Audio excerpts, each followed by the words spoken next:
India's financial capital, Mumbai, is witnessing an interesting conference of thought leaders and influencers from around the globe. Pragya Jha has more from the Mindfulness India Summit. Leaders, scientists and thinkers from across the world have come together for a two-day Mindfulness India Summit in Mumbai. It brings together experts from the business world, education, health and other fields to discuss how contemporary mindfulness and emotional intelligence can be used for leadership building. India Summit is a culmination of our 20 years of the work, and last 5 years we're doing a lot of research on what is the role of mindfulness with the human, how it changes the human behavior, it cultivates the behavior change in people.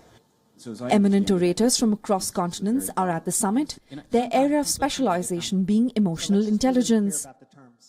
Our research and activity focuses on the relationship between mindfulness and emotional intelligence, specifically in the context of leadership and organizational performance, and that contributed to their success in their career. The brain is key to learning, well, we all know that. It is a unique opportunity to learn from the top thinkers and business leaders the art of science-based mindfulness to achieve an upswing in personal and professional arenas. Well, we all know that. That's where it is. My main message is going to be around, there are different things, there are different components of well-being that we need to pay attention to. And one of them is mindfulness practices. And what mindfulness does is it essentially increases the self-awareness of for people to know how they're doing with their physical health, their mental health. And once we have that awareness, then we can take the right measures to make improvements. The founding blocks of this would be mindfulness, which basically means understanding yourself.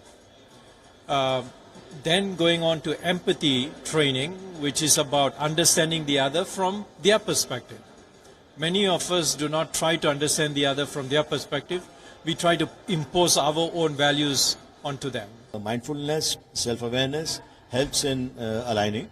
Secondly, if I may add, we are from the creative business. I'm from, and like you, we are also from the industry, which is the creative industry. And stress levels are high because creative is all about doing something on your own. There's no factory machine which is churning out. You're doing it on your own. And therefore, stress levels, sense of rejection, as you know, there's a very, as I spoke inside, there's always creative talent has a sense of rejection. So mindfulness takes away the stress, brings you in touch with reality, you accept people better. So I think it's a very great concept. The summit aims to prepare leaders to achieve optimum results at the workplace and take on the challenges of a rapidly changing world. Bureau Report, WION, World is One. 80% of their data